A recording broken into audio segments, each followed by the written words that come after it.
Halo, saya Rian. Di sini saya bakalan mensimulasikan ulang satu buah paper yaitu perbandingan kinerja regresi decision tree dan regresi linear berganda untuk prediksi BMI pada dataset ASMA.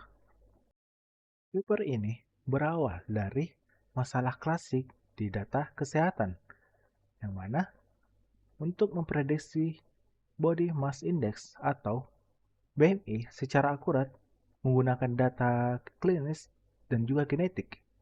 BMI dipilih karena, pertama, merupakan indikator penting untuk obesitas, sangat relevan dengan penyakit asma, lalu bersifat numerik kontinu, dan juga cocok untuk problem regresi. Tujuan utamanya adalah eh, bukan untuk analisa genetika, bukan untuk menemukan SNP paling berbahaya, bukan untuk menarik kesimpulan biologis, tapi untuk membandingkan dua performa ini, regresi decision tree dan juga regresi linear berganda untuk prediksi BMI pada dataset ASMA. Dataset yang digunakan ini berasal dari sebuah package yang bernama SNP ESOC, yang mana berisi data demografi seperti gendernya dan juga country atau negaranya. Lalu ada data perilaku seperti kolom smoking dan juga data status penyakit, case atau control, dan juga data genetik SNP yang dipresentasikan oleh banyak kolom yang bakalan nanti kita lihat ketika kita membuat programnya. Di paper ini menggunakan software R, sedangkan yang akan kita gunakan nanti adalah Google Colab. Masalah yang ingin dijawab oleh paper ini yaitu metode regresi mana yang memberikan hasil prediksi BMI terbaik ketika digunakan pada data dengan banyak fitur termasuk fitur genetik.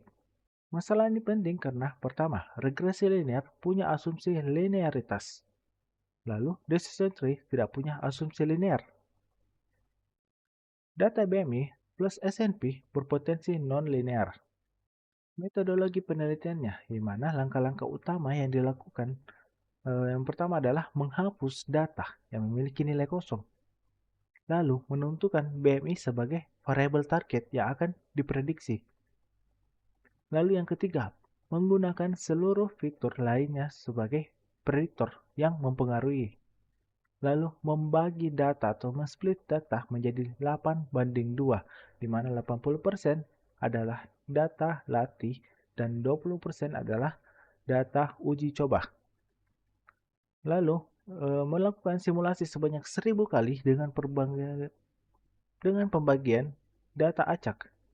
Lalu keenam, menghitung metrik evaluasinya. Metrik evaluasi yang digunakannya adalah pertama MAI atau Mean Absolute Error. Lalu ada MAPI, Mean Absolute Percentage Error. Lalu ada RMSI, yaitu Root Mean Square Error. Lalu ada R Quadrat, koefisien determinasi. Kita lihat pada dataset ASMA ini yang telah saya download dan saya convert ke dalam format CSV, kita dapat melihat terdapat atribut country, gender, age, BMI, smoke, case control, dan SNP lainnya. Di mana ini sudah sesuai dengan uh, dataset yang dipakai di paper sebelumnya dengan kurang lebih 51 SNP yang telah ada SNP genetik dan juga BMI yang bakalan menjadi sebuah data dependen. Di project collab kita, yang pertama yang akan kita lakukan adalah memasukkan sebuah tools yang bakalan digunakan nantinya. Yang pertama adalah Pandas dan juga NumPy yang mana untuk memanipulasi data numerik kita. Lalu selanjutnya ada scikit-learn yang dimana berfungsi untuk implementasi algoritma regresi dan evaluasi yang akan kita lakukan nantinya. Yang terutama itu adalah decision tree regression dan juga linear regression. Lalu yang terakhir, toolsnya itu untuk memvisualisasikan hasil data kita, hasil simulasi kita, yaitu untuk matplotlib dan juga sel bond gitu. Selanjutnya kita tambahkan sel kedua, kita bakalan import atau menghubungkan project kita ke drive kita untuk mengambil dataset yang telah kita simpan di drive kita gitu. Jangan lupa masukkan path yang sesuai dengan lokasi file dataset kita dan lakukan pembacaan pada file tersebut untuk dimasukkan dalam variabel df ini. Selanjutnya kita bakalan lakukan pemrosesan data atau pre-processing data dengan cara pertama itu ini kita izinkan dulu dan masuk ke akun drive kita gitu. Oke, setelah masuk dihubungkan dengan database kita, kita bisa lanjut melakukan pre-processing data yang di sel ketiga. Pertama-tama kita bakalan melakukan penghapusan data pada dataset yang memiliki nilai 0 atau kosong. Kolom tersebut akan dihapuskan gitu. Lalu selanjutnya kita tentukan variabel atribut-atribut yang dependen dan juga independen. Seperti ini, X-nya itu independen dan Y-nya itu dependen. Maksud dari sintaks ini adalah selain kolom BMI dan BMI yang bakalan jadi variabel dependen atau yang bakalan diprediksi nantinya. Selanjutnya kita lakukan encoding untuk mengubah kolom-kolom dengan nilai string atau spesial menjadi sebuah angka. Selanjutnya kita bakalan memastikan data hasil yang jumlah selanjutnya kita bakalan memastikan jumlah data yang telah dilakukan pre-processing.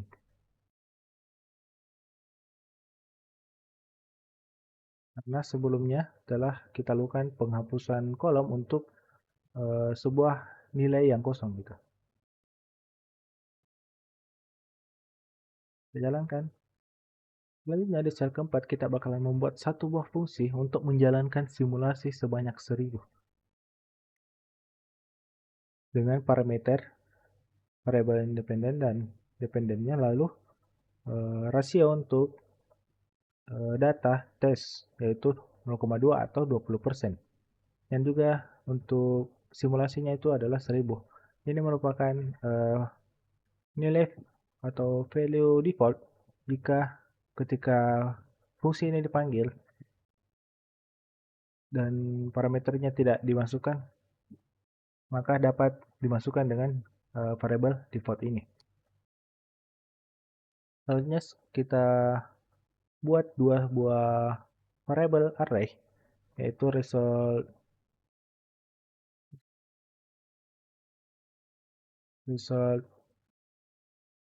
decision tree dan juga result linear regression. Yang keduanya bertipe array untuk menampung hasilnya nantinya. Selanjutnya kita membuat perulangan sini berdasarkan simulasi yang diinputkan. Sebanyak simulasi yang diinputkan. Lalu men-split data. Kita bakalan lakukan pembagian data sesuai dengan rasio sebelumnya, yaitu 10:8:2. Lalu memanggil decision tree dan linear regression. Lalu selanjutnya kita bakalan lakukan evaluasi, metrik evaluasi untuk kedua mode yang telah diinputkan sebelumnya. Sesuai dengan paper sebelumnya, yaitu mean absolute error, mean absolute percentage error, mean squared error, dan juga R2 score. Ini kita untuk mereplikan kita tambahkan feeder sesuai dengan metrik evaluasinya. Kita jalankan. Nah, selanjutnya di sel ini kita jalankan fungsinya, memasukkannya ke dalam sebuah dua variabel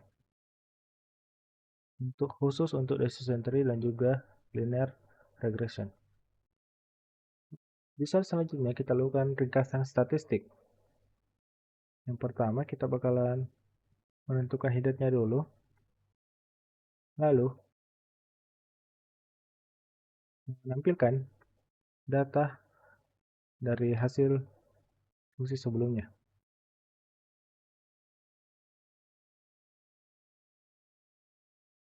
Dijalankan, kita lihat hasil yang ditampilkan merupakan ringkasan dari statistik 1000 kali simulasi untuk dua metode regresi, yaitu decision tree dan juga linear regression dalam memprediksi nilai PMI pada dataset ASMA. Kalau kita lihat untuk decision tree regression, nilai MAI atau mean absolute error rata-rata berada di sekitar 3,30 dengan nilai minimum sekitar 2,71 dan maksimum mendekati 3,98. Hal ini menunjukkan bahwa secara rata-rata kesalahan absolut prediksi BMI berada di kisaran 3 satuan BMI. Sementara itu, multiply regression menghasilkan MAI rata-rata kesalahan absolut rata-rata sekitar 3,26 dengan tentang nilai minimum dan maksimum yang relatif mirip. Nah, dari hasil ini dapat disimpulkan bahwa kedua metode memiliki kesalahan absolut yang hampir sebanding, namun regresi linear memiliki nilai MAI rata-rata yang sedikit lebih kecil. Pada metrik MAPI, decision tree regression menghasilkan sekitar 12,82%, sedangkan linear regression itu sekitar 12,68%. Nilai dari MAPI pada kedua metode ini relatif sama juga dengan nilai maksimum decision tree sedikit lebih tinggi dibanding regresi linear. Hal ini mengindikasi bahwa dari sisi kesalahan relatif terhadap nilai BMI sesungguhnya performa kedua model hampir sama dan berada pada tingkat error sekitar 12-13%. Lalu untuk Rotman Square-nya atau RMSI memberikan penelitian lebih besar terhadap prediksi yang besar gitu.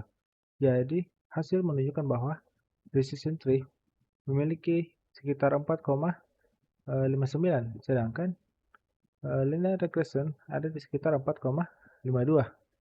Perbedaan yang relatif kecil, namun regresi linear kembali menunjuk bahwa sedikit lebih rendah. Ini menandakan bahwa dalam beberapa simulasi, decision tree menghasilkan kesalahan ekstrim yang sedikit lebih besar dibanding regresi linear.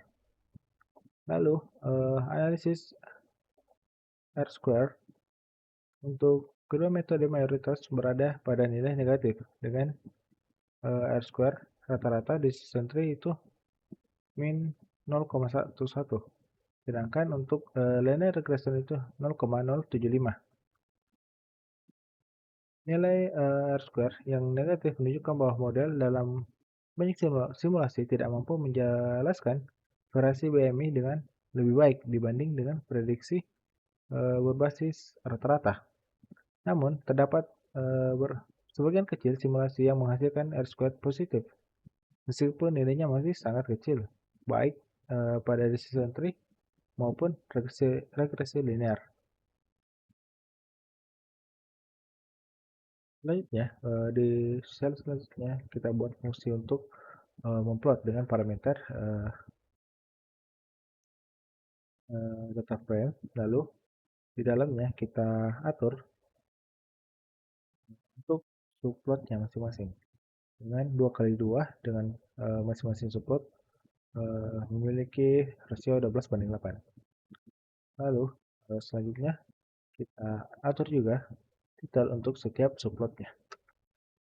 Baru kita inisialisasi satu buah variabel dengan tipe data array di mana dalamnya ada metrik-metriknya gitu, keempat metrik yang dibuat sebelumnya. Lalu kita lakukan looping di bawahnya untuk setiap subplot memiliki uh, judulnya masing-masing dan juga data frame-nya masing-masing gitu. Nah, selanjutnya kita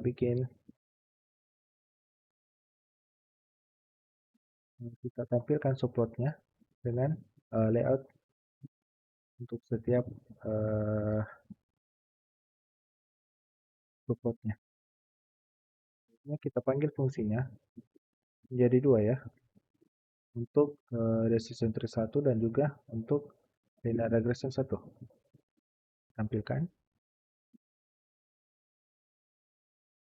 Kita lihat hasilnya sama berdasarkan dengan hasil metrik sebelumnya. Kalau kita lihat histogram hasil simulasi ini menunjukkan bahwa kedua metode memiliki distribusi error yang relatif stabil, seperti pada multiply linear regression cenderung lebih konsisten gitu. Sementara decision tree menunjuk variasi yang lebih besar. Nilai R squared yang dominan negatif juga mengidentifikasi bahwa hubungan antara fitur dan BMI pada dataset ini lemah, sehingga kedua model sulit memberikan prediksi yang akurat secara konsisten gitu. Selanjutnya ditambahkan sel baru untuk membandingkan